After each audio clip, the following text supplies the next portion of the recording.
Alors, bonjour tout le monde, ici Danny Murray pour un autre petit cours de bourse. Aujourd'hui, nous allons regarder les principaux dangers du shorting dans les penny stocks. Donc, on va regarder tout ça, mais avant tout, je vous remercie tous. Vous êtes de plus en plus nombreux à me suivre. Ça me fait chaud au cœur, même si c'est peu pour plusieurs quand on compare à des gens qui ont 10 millions d'abonnés. Ben pour moi, chaque utilisateur nouveau me fait plaisir et je suis content de pouvoir partager mon savoir avec vous. Alors, je vous remercie. Évidemment, comme toujours, vous pouvez commenter, liker et faire tout ce que vous voulez, puisque ça nous aide à aller un peu plus loin sur YouTube. Donc, nous allons regarder, première étape, les dangers du shorting. Donc, plusieurs personnes m'ont demandé dans certaines vidéos, quand je parlais que 99% des penny stocks redescendaient à zéro ou presque, ou à la limite au point original où ils étaient. Plusieurs m'ont mentionné, mais pourquoi on ne se ferait pas une stratégie de trading pour le shorting de penny stock? Bon, je vais mettre ça au clair tout de suite. Cette stratégie-là existe déjà. Il y a des vrais pros du shorting de penny stock et ils savent très bien ce qu'ils font, mais c'est extrêmement dangereux puisque, évidemment, on peut perdre beaucoup en faisant ça. Mais je pourrais vous donner des exemples comme Tim Grittany ou Timothy Sykes sont deux des plus grands traders que je connais, que eux, ils ont fait tout simplement au-dessus de 3 et 4 millions, je crois, juste à shorter des penny stocks en général. Donc, c'est possible, mais vous pouvez chercher leur nom sur Internet si vous voulez en savoir plus. Évidemment, ce sont des traders anglais, mais ça peut peut-être vous aider un petit peu à en savoir plus là-dessus. Mais pour ce qui est du shorting, moi, évidemment, je commence mon enseignement avec vous et je veux vraiment passer à travers toute la théorie qu'il y a à passer avant de tomber dans des choses complexes comme ça qui peuvent vous faire perdre pas mal plus que vous pensez. On va regarder ici, par exemple, comme graphique. Évidemment, le shorting, pour ceux qui ne savent pas c'est quoi, c'est vendre nos actions. Donc, genre, je n'ai pas d'actions. Ça monte, mais après 400% de gain, je me dis c'est probablement un bon temps pour shorter. Alors, je vends les actions de quelqu'un d'autre sans lui dire, puis je rachète ces actions, espérons, plus bas que le prix que je les ai vendues pour lui redonner ses actions et moi encaisser des beaux profits. Évidemment, si on regarde ça froidement comme ça, la logique est là. Évidemment, le penny stock, lui, va retomber probablement à son plus bas éventuellement. Mais ce qu'il faut comprendre, c'est que, par exemple, on va y aller avec ce graphique-là. On avance un petit peu dans le temps.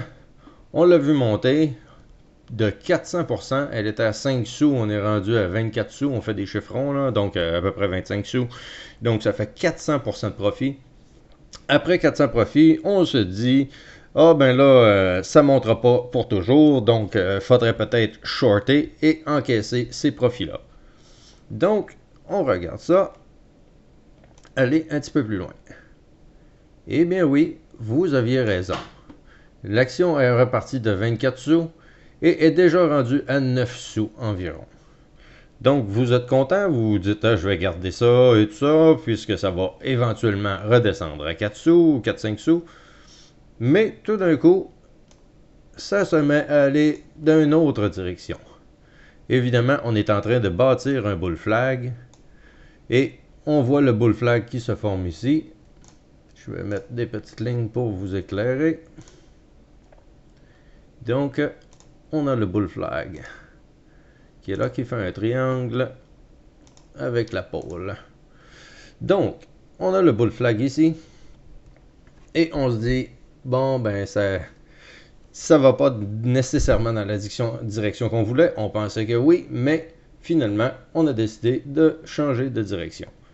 Évidemment, un professionnel va probablement shorter, je ne sais pas quand à travers tout ça, mais si on brise sa résistance qu'il a mis dans sa tête, donc probablement aussi son risque de management a été donné environ à 21 sous, il va racheter ses actions et mettre fin à cette transaction-là.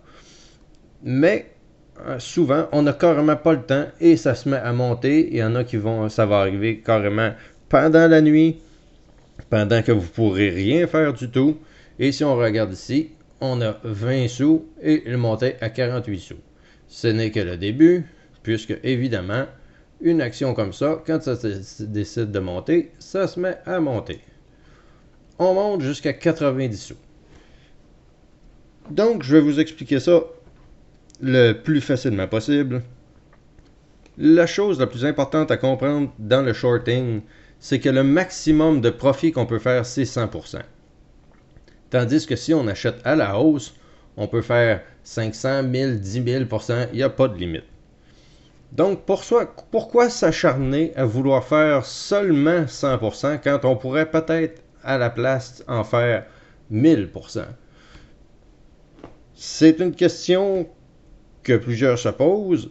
Évidemment, il y en a qui aiment ça shorter, il y en a qui sont à l'aise avec ça, mais ce sont très peu de personnes qui sont à l'aise, puisque très peu de personnes savent exactement qu'est-ce qui se passe. Et tout le monde peut se faire prendre. Évidemment, Tim Grittany et Timothy Sykes, eux, se sont déjà fait prendre avec des grosses pertes et tout ça. Donc, c'est des choses que je ne voudrais pas qui vous arrivent. Comprenez très bien qu'est-ce qui se passe ici. Première étape. Vous avez 2000 $, vous vous dites, je vais shorter à environ 25 sous en espérant racheter le plus bas possible. Évidemment, ça ne va pas comme vous voulez. Votre 2000 $ vient d'être perdu à 40 sous. Et si on s'en va jusqu'à 90 sous, ça voudrait dire que théoriquement, vous devriez 5000 $ en plus de votre investissement à votre broker. Donc, vous pouvez perdre beaucoup plus que vous avez en poche. Évidemment, je donne un petit exemple avec 2000 $, mais si vous avez 10 000 $, on arrive, on perd notre 10 000 $ la première journée, et la deuxième et la troisième journée, nous voilà, on en doit maintenant environ 50 000 $. C'est vraiment pas quelque chose qu'on veut qu'il se passe, puisque évidemment, au-delà de perdre votre argent, vous pouvez tout simplement tout perdre. Vous pouvez perdre votre maison, vous pouvez perdre, évidemment, tout va aller avec, la femme qui ne sera pas contente, quand on perd tout, ça va vraiment pas bien. Donc, le danger numéro 1 en shortant les penny stocks, c'est de tout perdre. Mais au-delà de tout perdre, c'est tout perdre en plus notre vie qu'on a présentement. C'est pas ce que je veux qu'il vous arrive. Évidemment, peut-être dans d'autres cours, je vais vous enseigner exactement quoi faire pour faire du shorting de penny stock, puisqu'évidemment, quand une action vient de monter de 500 ou de 1000 ou de 10 000%, à un certain moment, elle va redescendre et c'est un petit peu facile de les voir arriver. Mais évidemment, on ne sait pas quand ça va arriver. Est-ce que ça va arriver au point ici? Est-ce que ça va arriver au point là? Ou est-ce que ça va arriver au point ici? Personne ne le sait. Mais on sait que ça va redescendre à un certain moment. Et regardons qu'est-ce qui se passe par après. OK, on arrive ici. Je vais vous montrer le deuxième point le plus dangereux dans du shorting. Vous vous dites, j'ai acheté ici, j'ai vendu, j'ai shorté ici. Et maintenant, je perds par exemple 50 000 $, mais je sais que toutes les actions finissent toujours par redescendre au complet. Donc, je ne me stresserai pas avec ça. Puis, je ne sais pas comment vous faites pour ne pas stresser avec 50 000 $ de perte que vous devez à votre broker. Donc, c'est au-dessus de votre argent personnel que vous aviez investi en bourse. Mais vous avez raison. On peut attendre quelque peu pour voir qu'est-ce qui va se passer. Donc, on laisse ça aller et ça continue. Et on avait raison en général, mais peu importe. Je vais vous expliquer le deuxième gros problème qui peut arriver à la bourse, c'est un appel de marge, un margin call.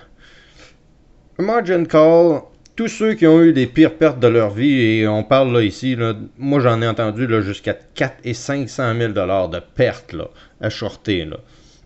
Donc, on rit pas. Mais évidemment, la personne qui était par exemple ici vient d'acheter des actions, de vendre des actions, les shorter, et ça s'en va contre lui. Bon, il perd tous ses sous déjà au moment ici, et en perd encore 3 et 4 fois plus dans cette section-là. Il se dit, je vais laisser ça aller puisque ça redescend toujours à zéro. S'il aurait le temps de le faire, il serait revenu à presque rien de perte. Ça n'aurait pas été si mal, évidemment, si on attend encore plus longtemps, probablement qu'il y a bien des chances qu'il redescende à 5 sous. Mais là, on n'en est pas là pour l'instant.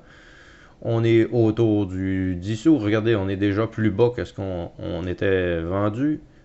Donc, notre shorting commence à être profitable. Mais la problématique là-dedans, c'est que votre broker, en voyant votre monstre de perte, a peur de ne pas se faire payer, ou je ne le sais pas. Donc, il vous appelle et vous oblige à racheter les actions pour les remettre à son propriétaire. Donc, il vous oblige à prendre votre perte. En général, évidemment, il ne vous appellera pas quand ça va être ici. Il ne vous appellera pas ici. Peu importe comment toutes ces choses-là arrivent, je ne sais pas pourquoi, mais quand ça arrive, il vous appelle toujours dans le pire des cas, qui est ici ou là, pour qu'après ça, vous êtes obligé d'encaisser votre 10, 20, 30, 40, 50 000 de pertes pour le lendemain matin le voir descendre et vous dire « J'aurais rien perdu, maudite merde, qu'est-ce qui se passe? » C'est de la crosse totale, c'est comme ça partout. La bourse, faut pas essayer de comprendre. Faut juste savoir qu'il y en a qui s'en mettent plein les poches et faut pas tomber dans les pièges qu'ils nous posent, puisque évidemment, ils vont vous donner des marges de 3 pour 1, pour 5 pour 1. Il y en a que ça en Europe, apparemment, que c'est jusqu'à 100 pour 1. Mais imaginez du 100 pour 1 ici. 100 pour 1, je décide d'investir 100 pour 1 et j'en perds 600% de mon 100 pour 1. On est rendu à 6000% de perte. J'ai perdu tout mon argent, j'ai perdu ma maison, j'ai perdu ma famille, puis je pense que je perds mon frère, ma soeur et tout le monde en plus de ça. Donc, c'est le danger du gros shorting, puisqu'évidemment, première étape, on ne peut faire que 100%. On peut se faire laver tout simplement, avoir un appel de marge. Donc, première étape, le danger de tout perdre à la bourse. Deuxième étape des dangers, c'est d'avoir un appel de marge dans le pire des cas. Évidemment, le positif, c'est qu'on peut peut-être faire 100% quand on est bon et on connaît ça. Je comprends ça. Mais au-delà de ça, donc, excusez-moi, j'ai eu une petite interruption. Donc, je disais qu'on peut perdre beaucoup. Il faut vraiment faire attention avec le shorting. Si vous connaissez la méthode et si vous savez comment exactement ça marche, oui, vous pouvez en faire et vous pouvez faire beaucoup d'argent, puisqu'on voit les actions monter de 2, 3, 4, 500% en quelques jours et on sait très bien que ça va redescendre. Donc, oui, on a un avantage sur les autres en sachant très bien qu'éventuellement, ça va redescendre. Mais quand est-ce que ça va redescendre? Cette partie-là est la plus grosse question et même les plus grands pros que moi je connais n'arrivent pas à savoir c'est exactement quand. Ils sont très bien capables de figurer et évidemment, ils vont shorter ici, ils vont manquer leur coup, perdre 1000-2000, ils vont shorter ici, manquer leur coup, perdre 1000-2000, mais quand ils vont shorter ici, ils vont faire 50 000, donc ça ne leur dérange pas. Donc, vu de cette façon-là, oui, c'est possible de shorter. Mais au-delà de ça, si vous commencez à la bourse, ne faites jamais, jamais ça. Puisque, comme je vous dis, les pires dangers, c'est de tout perdre ses sous, de perdre plus que ses sous, de perdre sa vie qu'on a présentement, et le pire de tout ça, évidemment, on ne peut plus transiger, on ne peut plus faire ce qu'on aime dans la vie, on est obligé de retourner à ce qu'on faisait dans le temps, repartir à zéro et même moins que zéro. Donc, en résumé, point numéro 1, extrêmement négatif. Point numéro 2, extrêmement négatif. Point numéro 3, extrêmement négatif. Et point numéro 4, encore extrêmement négatif. Donc, oui, il y a des sous à faire, mais faites très attention avec le shorting. Plusieurs autres vidéos viendront éventuellement dans le futur pour vous expliquer exactement comment faire pour faire des sous en faisant du shorting de penny stock, mais évidemment, ça sera à faire avec avec une très grande peur, puisque évidemment, votre peur va vous sauver la vie souvent. Donc, je ne veux pas vraiment tomber là-dedans avant quelques mois. Donc, c'était un petit résumé pour le shorting de penny stock. Oui, vous avez raison, ça redescend tout le temps et c'est parfait comme ça. Mais quand est-ce que ça va descendre? Là est le gros problème. Donc, j'espère que ça vous éclaire un petit peu sur les dangers du shorting. Alors, évidemment, vous pouvez poursuivre votre formation en regardant les vidéos ici et vous abonner à ma chaîne, puisque, évidemment, plein d'autres vidéos comme celle-là viendront bientôt. Et je vous remercie beaucoup d'être présent. Vous pouvez évidemment liker si vous avez apprécié ce que je fais ce soir. Et on se reparle très bientôt d'une prochaine vidéo. Merci et passez une très belle journée.